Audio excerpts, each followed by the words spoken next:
9 entrées, 13 maintiens et 5 départs, outre ceux qui n'étaient déjà plus au gouvernement.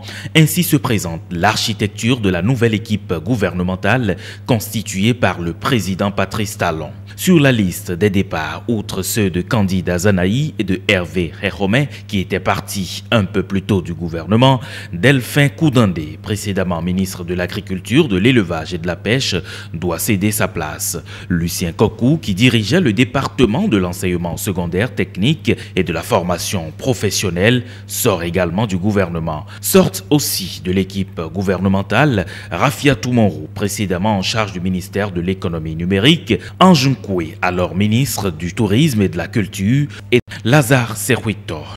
Lui quitte le ministère de l'Industrie, du Commerce et de l'Artisanat. Et dans le lot de ceux qui rejoignent la gouvernance Talon se trouve Madame Bintou Taro Tchabi Adam. Très appréciée pour sa rigueur et sa détermination, cette femme, membre du PSD, le Parti social-démocrate, occupe depuis mars 2017 le poste de chargée de mission du président de l'Assemblée nationale. Elle est très préoccupée par les questions de développement de son pays. C'est à juste titre qu'elle hérite du portefeuille des affaires sociales et de la microfinance. Le désormais ministre des enseignements secondaires techniques et de la formation professionnelle connaît bien le secteur de l'éducation.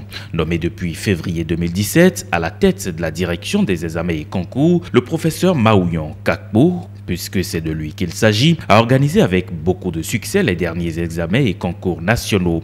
Il bénéficie donc de la confiance du chef de l'État, mais il n'est pas le seul à obtenir la confiance du président de la République. Militant convaincu aux premières heures du nouveau départ, Sir Koti fut un farouche défenseur de la candidature de Patrice Talon dans la 24e circonscription électorale.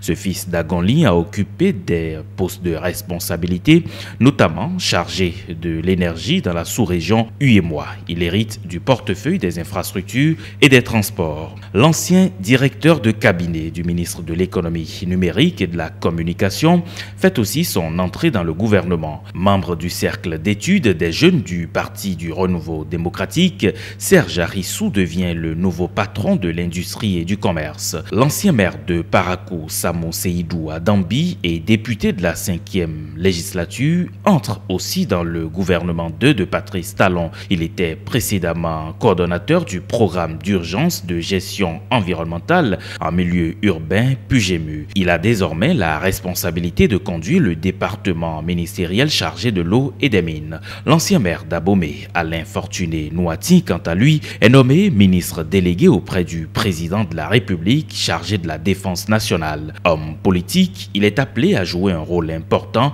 aux côtés du président Patrice Talon. Modeste Kérékou fait aussi son entrée dans le gouvernement de Patrice Talon. Précédemment directeur du Fonds national pour l'emploi des jeunes, FNPEJ, il va poursuivre sa mission à la tête du ministère des petites et moyennes entreprises et de la promotion de l'emploi. Il aura donc la responsabilité d'aider ces nombreux jeunes à réussir dans l'entrepreneuriat et faciliter leur insertion professionnelle. Gaston Dossoui, ancien ministre de l'Agriculture, de l'Élevage et de la Pêche sous le précédent régime, retrouve à nouveau le même portefeuille ministériel. L'homme, selon certaines sources, a beaucoup contribué à l'élaboration du volet agriculture dans le programme d'action du gouvernement. Les rênes du ministère de l'économie numérique et de la communication sont confiées à Madame Aurélie Adam Soulé, épouse Zoumarou. Cette jeune dame, dont l'immense talent est reconnu par tous, devra conduire les réformes annoncées dans le secteur du numérique et mentionnées dans le PAG. 9 entrées qui sans doute vont booster les actions du gouvernement et de ce fait accélérer le développement du Bénin, un vœu cher au président Patrice Talon.